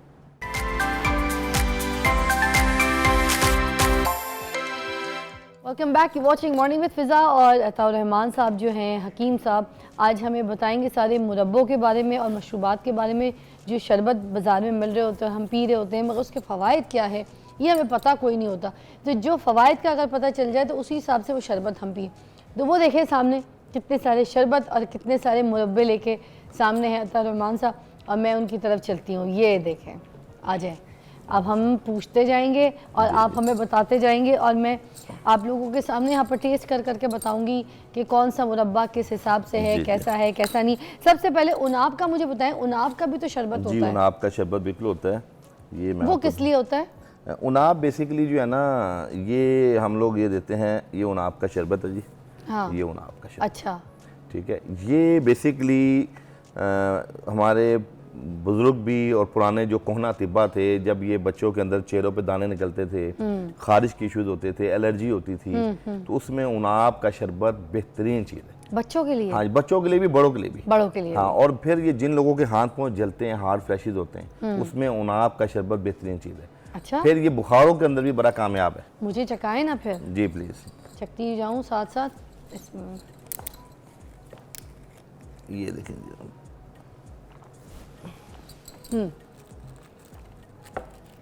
उनाब का शरबत।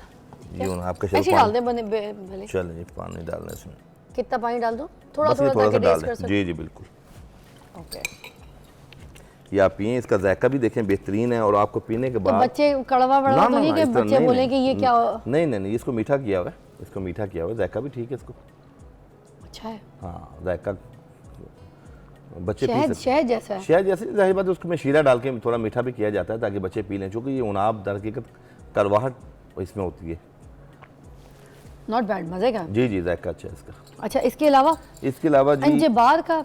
अंजबार का जी, वो भी हमारे पास मौजूद है। ये है शरबत अंजबार। ये किस लिए इस्तेमाल ये होता है? हम लोग देते हैं जिन बच्चों के यहाँ नक्सीर फूटती है। अक्सर बच्चे ऐसे हैं जो खेलते हैं, बहुत ज़्यादा भाग दौड़ करने से उनकी नाक से ब्लड आना शुरू होता है, तो ये अंजबार का शरबत उनको दिन में 2-3 बार पिलाएं तो नक्सीर आना बंद हो जाती है। और दूसरा इसका फायदा एक बार नक्सीर फट जाए तो सारी जिंदगी नाक से खून आता रहता है, जी कभी जी, गर्मी उसमें से। नहीं, उसका ट्रीटमेंट भी है प्रॉपर। आपकी जो मेम्ब्रेन्स है वो बारीक हो जाती है, झिल्ली है, तो वो उसके लिए परमानेंट, जिनको नक्सीर का मसला है, वो खुबानी का इस्तेमाल कसरत से करें। अच्छा, खुबानी के अंदर अल्लाह पाक ने ये खासियत रखी है कि वो आपकी जो झिल्ली है ना उसको दोबारा बनाती है।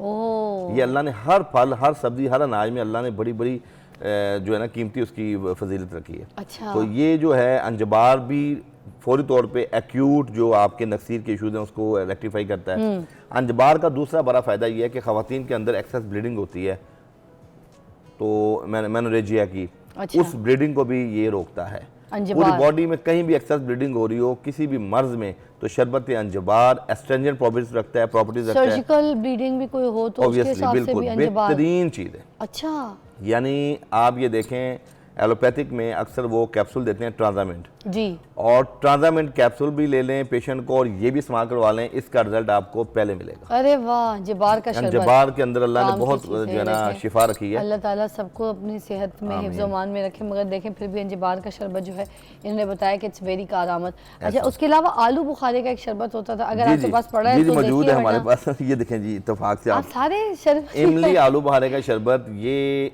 दिल के लिए बड़ी ज़बरदस्त चीज़ जो है। शुरू से हमें कॉल्स आ रही हैं आज दिल के लिए, वो हाँ ये जी, है। हाँ जी, वो ये लोग जो दिल के पेशेंट हैं वो ये इस्तेमाल कर सकते हैं। अच्छा ये देखें, आप इसको भी पिए, बहुत ज़बरदस्त जायका है, इसमें पानी मिला के। अच्छा, इसमें पानी अब ये मिला- इतना खट्टा शट्टा तो नहीं होगा नहीं कि खट्टा पिया ना नहीं है, जाए? ना ना, बहुत अच्छा जायका है, पी सकते हैं आप बासानी।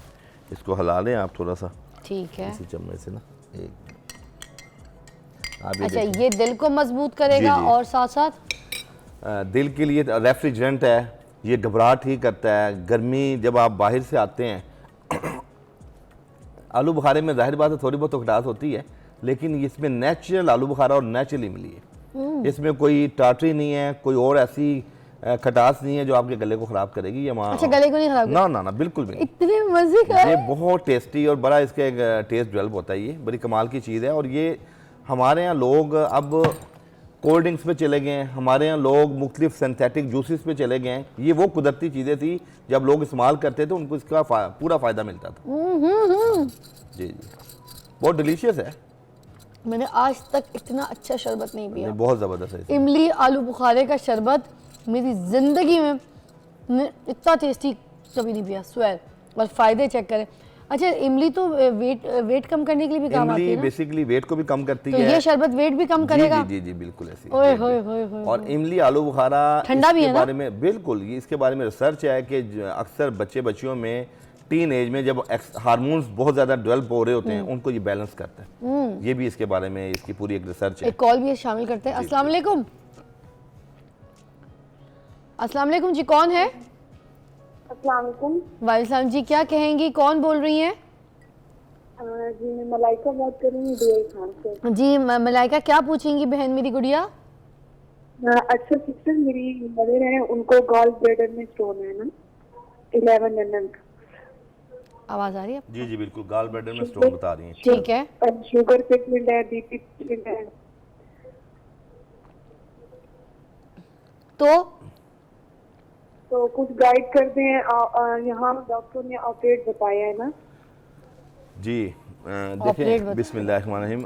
गाल ब्लैडर स्टोन का एक पूरा मैकेनिज़्म है, पूरा एक ट्रीटमेंट है। एलोपैथिक में तो इसमें सर्जरी की जाती है, पर हिकमत के अंदर अल्हम्दुलिल्लाह अल्लाह पाक ने ऐसी कुछ जड़ी बूटियाँ पैदा की हैं जिससे गाल ब्लैडर की स्टोन भी जो है ना ख़त्म हो जाती है। और ये एक बड़ी लंबी बहस है हमारी। कुछ लोग इसको कहते हैं कि ये कैसे हकीम लोग क्लेम करते हैं। बेसिकली मेरी बहन, मैं आपको बताता चलूँ कि पित्ता, अल्लाह पाक ने एक ऐसा ऑर्गन बनाया गाल ब्लैडर जिसके अंदर एक रतूबत होती है, बाइल जिसको हम सफरा कहते हैं, तिब के अंदर वो जम जाती है अंदर। और हम वो पथरी, कोई बाइल डक्ट इतनी बारीक होती है उससे पथरी नहीं निकल सकती है, हमें भी पता है, हमने पूरी एनाटॉमी पढ़ी है। लेकिन हम ऐसी दवाइयाँ देते हैं जिससे लीवर का मेटाबॉलिक सिस्टम फास्ट होता है और आपकी स्वेलिंग और सोज उतरती है, जिससे आपकी जो पथरी वो मेल्ट हो जाती है। और इसका मैकेनिज्म बिल्कुल ऐसे ही है जैसे सर्दियों में पहाड़ी इलाके में बर्फ़ जम जाती है और जैसी धूप आती है, हीट मिलती है, वो मेल्ट होती है। इसके लिए दो चीज़ें बड़ी बेहतरीन आपको बताता चलूँ। एक पहली चीज़ तो ये कि वो पेशेंट बिल्कुल चिकनाई छोड़ दें, बिल्कुल चिकनाई छोड़ चाहे दें। मीट की फॉर्म में जी। हो, तेल की फॉर्म में हो, घी की हर फॉर्म में हो। किस्म की चिकनाई वो कम कर दें, नंबर 1। नंबर 2, लीमू, 1 चम्मच लीमू का रस और 1 चम्मच रोगने जैतून सुबह निहार मुँह पीना शुरू कर दें। अच्छा, एक तो इससे ही उनको 15-20 दिन में पेन तो पहली से दूसरी खुराक में रिलीफ हो जाएगी और मामलात उनके बेहतर हो अरे जाएंगे। वाह। दूसरा, वेजिटेबल्स पे आ जाएं, ये जो भी पेशेंट्स हैं इसमें गोश्त का इस्तेमाल कम करें। तीसरे नंबर पे, अब चूँकि पेशेंट्स का मामला है, हमारी तिब के अंदर एक दवाई है गालसिस्टिक के नाम से, जो गाल ब्लैडर स्टोन्स को बिल्कुल मेल्ट कर देती है। वो इस्तेमाल कर उस पेशेंट को करवाएं तो इंशाल्लाह 1 महीने के अंदर आप रिजल्ट देखेंगे। इंशाल्लाह। अल्ट्रासाउंड करवा लें, इंशाल्लाह। वो गाल ब्लैडर स्टोन जो है निकल एक और कॉल शामिल जी, करते हैं जिन जिन लोगों की रहनुमाई कर सके, जी, मैंने प्लीज़। कहा बेहतर है। अस्सलाम जी। वालेकुम अस्सलाम वालेकुम। जी, ऊंचा बोलिएगा, कौन बोल रही है बहन? अस्सलाम वालेकुम। वालेकुम सलाम जी। हाँ जी, मैंने हकीम साहब से पूछना था कि मेरे भी ना मैदे का मसला है, गैस बहुत बनती है, सर को चढ़ती है और मेरा जिस्म ना ठंडे पसीने आने लग जाते हैं, तो उसकी वजह से ना मेरे दिल की धड़कन भी बहुत तेज हो जाती है। तो मुझे उसके लिए कुछ बताएं, मैंने बहुत इलाज करवा लिया, मैं बहुत परेशान हूँ। तो आज जी मेरी बहन, ये आपका जो मामला है मैदे का, जो कि आपको पता है 90% पाकिस्तान में लोग मैदे के मरीज़ हैं। इसमें पानी का भी वजूहात हैं, खाने की खुराक का भी वजूहात हैं, और हमारा लाइफस्टाइल भी है। आपसे ये इल्तमास है कि आप एक तिब की एक माजून है, हम कंपनी का नाम लेंगे, हर चीज़ ये कराबादीनी माजून है, उसका नाम है माजून दबीदुल विर्द, जो गुलाब के फूलों से पत्तियों से बनती है। अच्छा, तो ये एक चम्मच सुबह शाम बीडी डोज में बिफोर मील, खाने से कबल आप इस्तेमाल करें। और इसके अलावा जो पुदीने की चटनी, मैंने अपने इस प्रोग्राम में आपको पहले भी अर्ज़ किया कि अदरक, लहसुन, पुदीना, अनारदाना और बाकी इसमें ज़ीरा सफ़ेद आप डाल सकती हैं, जो कि आप मैदे के मरीज़ हैं। तो ज़ीरा सफ़ेद इसमें डाल के, और बाकी जो सब्ज़ मिर्च या काली मिर्च जो अपने हस्बे जायका या हस्बे ज़रूरत इस्तेमाल करें, तो आपका इंशाल्लाह इस तकलीफ से आपको अल्लाह छुटकारा इंशाल्लाह। Thank you so much. अच्छा, मुझे बताएं मुरब्बों के बारे में भी, जी, जो जी। गाजर का मुरब्बा है ये किस लिए अच्छा होता है? गाजर का मुरब्बा देखें जी, ये विटामिन ए का रिच सोर्स है, आंखों के लिए बड़ा मुफीद चिका है ना? जी हाँ, प्लीज़। आंखों के लिए भी अच्छा, वो गाजर जी, सामने ये रखा गाजर हुआ का है। मुरब्बा आ गया। अच्छा, आंखों के लिए भी अच्छा, और आंखों के लिए बड़ी मुफीद चीज़ है। देखें, ये आप देखें, इसको आप इस्तेमाल करें। अभी मैंने बांस का मुरब्बा तो खाया था, वो भी बड़े मज़े का था, मगर ये भी बता दें बांस का मुरब्बे का क्या फ़ायदा है? बांस का मुरब्बा बेसिकली कद बढ़ाने में बड़ा मुआविन साबित होता है। अच्छा, जिन बच्चे बच्चियों में कद रुक जाता है, उनमें बांस का मुरब्बा अगर वो सुबह शाम इस्तेमाल करें, तो 1.5-2 माह के अंदर उनकी जो हाइट है वो बढ़ना शुरू हो जाती है। हाँ, ये बांस का मुरब्बा बड़ी ज़बरदस्त चीज़ और ये है। गुलूकंद का? गुलकंद बेसिकली ये एक ऐसी चीज़ है जो गुलाब के पत्तियों की बनती है। आजकल आपको पता है कि कॉन्स्टिपेशन, कब्ज का बड़ा इशू होता है लोगों तो ये को। गुलकंद का? गुलकंद गुलाब की पत्तियों के अंदर इसको बनाया जाता है। गुलाब की पत्तियों से ये आपकी आंतों की सॉफ्ट रखती हैं, इंटेस्टाइन को सॉफ्ट रखती हैं, फिर ये आपकी स्किन ग्लोइंग है। तो ये जो गुलकंद, लोग गुलकंद इस्तेमाल करते हैं, जो समझते हैं उनको खुश्की बहुत ज़्यादा है, उनकी खुश्की ज़ाहिर होती है, तरावट बहाल होती है। ठीक है। और गुलकंद से आपकी बॉडी के अंदर खुश्की, जितने भी कॉन्स्टिपेशन के इश्यूज़ हैं, ऑब्स्ट्रक्शन के इश्यूज़ हैं, या आपका लीवर का जो प्यूरिफिकेशन का सिस्टम, उस तक को ये बेहतर करता है। Thank you so much. बहुत अच्छा आज का मुझे शो लगा, बड़ा डिफरेंट था। जिस तरह के यहाँ पे मशरूबात और ये जिस तरह के हमें यहाँ पे मुरब्बे बताए गए, इनका इसी तरीके से इस्तेमाल करें। जो चीज़ आपके अंदर कमी है, किसी वाइटामिन की, किसी चीज़ की, या कोई आपको ऐसा कोई मर्ज़ लगता है जिसको ठीक करने के लिए इनकी ज़रूरत है और इनको खाना है, तो प्लीज़ खाइए। ये सब कुछ जो है हर्बल है। Take a break, will be right back.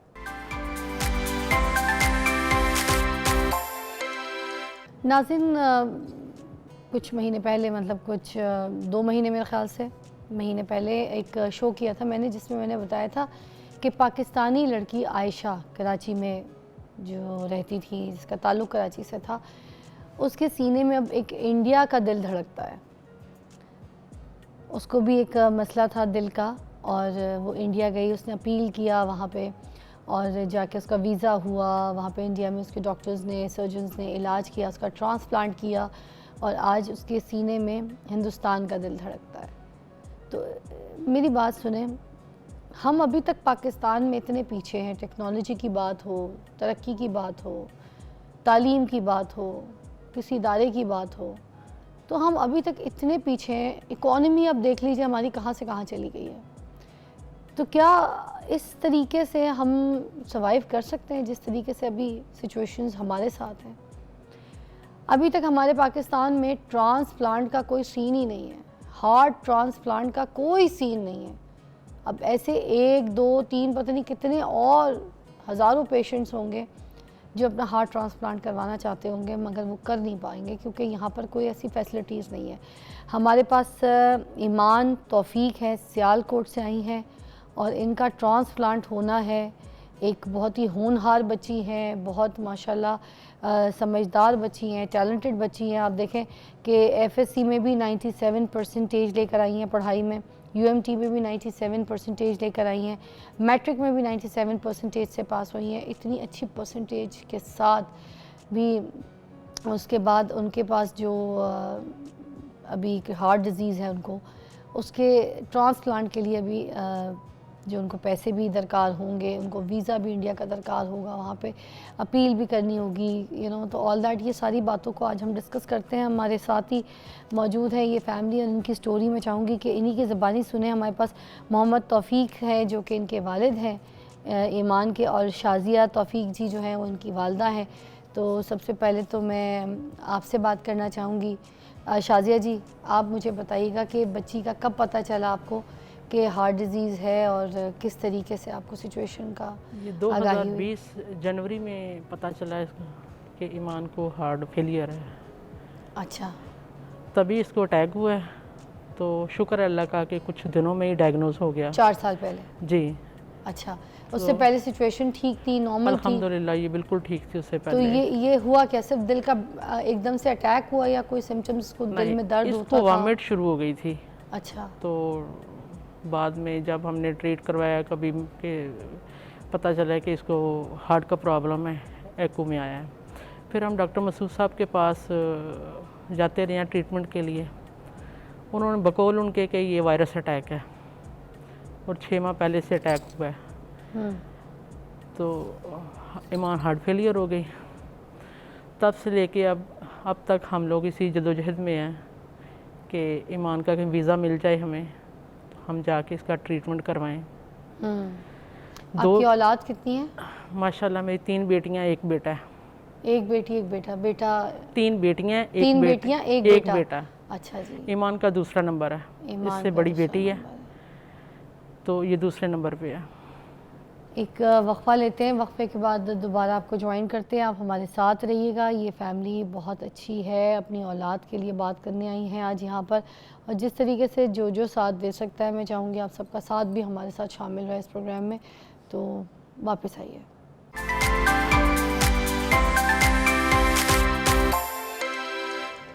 जी नाजरीन, हमारे पास मोहम्मद तौफीक साहब भी बैठे हुए हैं जो कि ईमान के वालिद साहब हैं, और मैं आपको बताऊं कि इनको सबसे ज़्यादा जो इशू आ रहा है वो आ रहा है कि इनको वीज़ा चाहिए अपनी बेटी के इलाज के लिए इंडिया का, और इन्होंने ऑलरेडी पीएम हाउस में भी अपील की हुई है, सीएम हाउस में भी अपील की हुई है। तो इससे पहले कि मैं उनसे आपकी बात कराऊँ, मैं पहले अपील करना चाहूँगी हुकूमत से।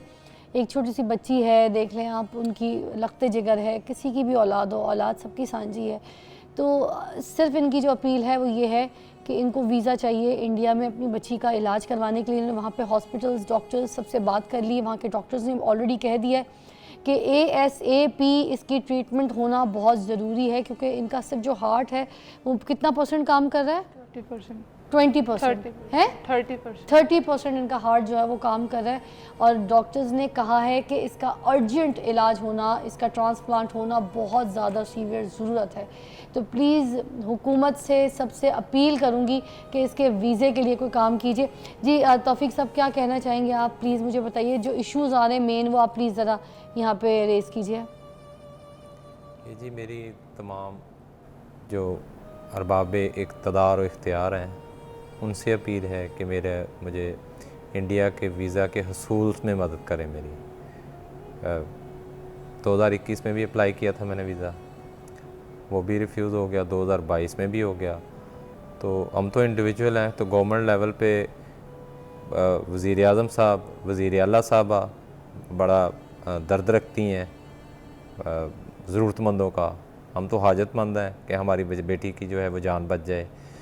तो वो अपील कर दें इंडियन अरबाब इक़्तिदार और इख्तियार से कि जो पाकिस्तान से जाना चाहते हैं, इलाज करवाना चाहते हैं, चूँकि इसका पाकिस्तान में इलाज है ही नहीं, ट्रांसप्लांट नहीं है पाकिस्तान में, बिल्कुल वाली नहीं है। फैसिलिटी नहीं और इसीलिए देखिए, एक बाप अपील कर अपनी बेटी के लिए, खुदा के लिए आंखें खोलिए, मैं आपसे रिक्वेस्ट करूँगी। और मरियम नवाज़ जी, आपसे ख़ास मेरी अपील है कि बच्ची के लिए प्लीज़ कुछ कीजिए, इसके वीज़े के लिए काम कीजिए।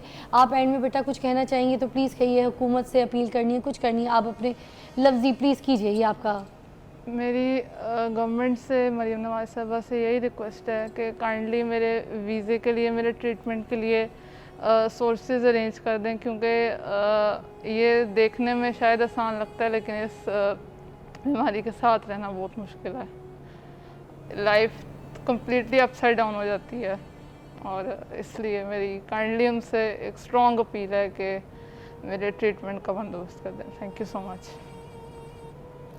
तो जब आपको वैसे ये पता चला और आपकी ट्रीटमेंट वगैरह के बारे में पता चला, आप इतनी होनहार हैं माशाल्लाह से, आप इतना अच्छा पढ़ती हैं, अपने कॉलेज स्कूल्स के इतने अच्छे रिज़ल्ट्स हैं आपके, फिर अब यूनिवर्सिटी के आपके इतने अच्छे रिज़ल्ट्स हैं, तो आपकी सारी सहेलियाँ और सारी आपकी टीचर्स सब लोग आपको सपोर्ट करते हैं?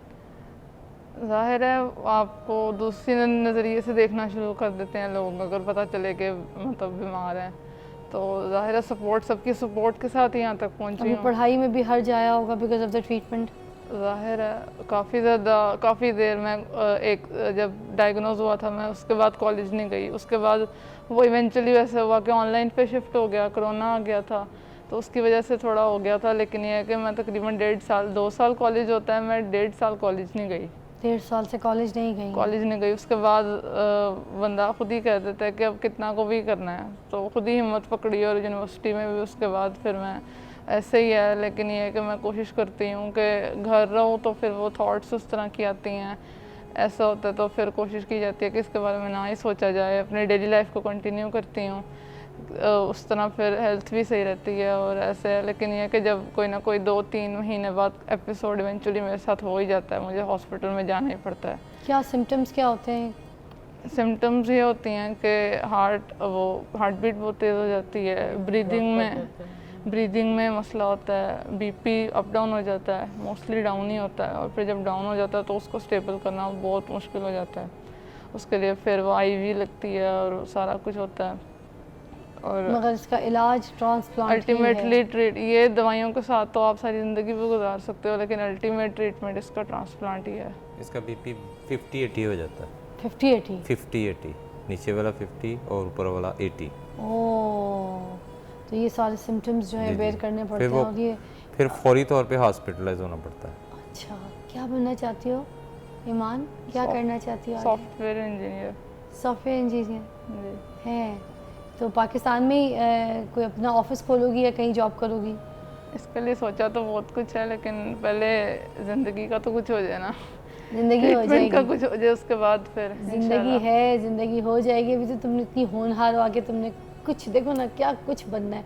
मेरी हुकूमत से अपील है, ये हाथ जोड़ के, इसी तरह देखें किसी की बच्ची है, उसका बाप परेशान है, बहादुर बच्ची है, होनहार बच्ची है, पढ़ रही है, लिख रही है, उसकी माँ देखें, उन दोनों सब तीनों की आंखें देखें लाल है, उनकी परेशानियाँ उनके चेहरों पे हैं, उनकी बच्ची की जान का सवाल है, उनके लखते जिगर, उनका जान का टुकड़ा, उनका जिगर, उनका गोशा, सब कुछ यही है, उनकी दुनिया, उनकी कायनात उनकी बेटी है।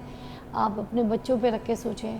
तो मैं रिक्वेस्ट करूँगी कि ख़ास तौर पे जो लोग, कोई ओहदेदान भी अगर मुझे सुन रहे हैं, क्योंकि हमारे शो से वैसे तो बड़ी कोई रील वायरल होती है, इस रील को वायरल करें ना, इस रील को वायरल करें, इस रील को उठा के जो है गवर्नमेंट लेवल तक पहुंचाएं, ताकि गवर्नमेंट लेवल जो है इस पर सोच विचार करे और इस केस को उठा के जो है फ़ौरन एक इसका मसला ठीक करे, क्योंकि इसका इंडिया जाना बहुत ज़रूरी है, बहुत ज़रूरी है। अच्छा, आपने गवर्नमेंट को डायरेक्ट अप्रोच किया? जी किया था, इमरान खान साहब के दौर में किया था। किन को किया था? तो एप्लीकेशन भेजी थी मैंने, पीएम साहब को भी भेजी थी। पीएम साहब को भेजी थी, जवाब आया? कोई आंसर आया? नहीं जी, कोई जवाब नहीं आया। आंसर ही कोई नहीं आया? नहीं, आंसर ही कोई उसके बाद सीएम साहब को भी तो भेजी थी। अब फिर मैंने भेजी है, नवाज शरीफ साहब, शहबाज शरीफ साहब को भी भेजी है, कोई जवाब आया? उनके कहने पे फिर बोर्ड हुआ है। ठीक है, मैं बस यही अपील करूंगी कि प्लीज़ इनकी केस को देखिए, इनको वीज़ा दीजिए और इनको इंडिया भेजिए, और ये हाथ जोड़ के अपील करती हूँ, प्लीज़ देखिएगा ज़रूर। हम भी अपनी तरफ से पूरी कोशिश करेंगे कि हम आपकी जिस तरीके से मदद कर सकते हैं करें, ठीक है। Thank you so much. Allah ताला आप लोग को ज़िंदगी दे, सेहत दे, तीनों को दे, आपके बच्ची के साथ साथ आप लोगों को भी दे, क्योंकि घर में कोई बीमार होता है तो सफ़र पूरे सारे एज पेशेंट कर रहे होते हैं, आई नो। तो आपसे मुलाकात करूँगी कल।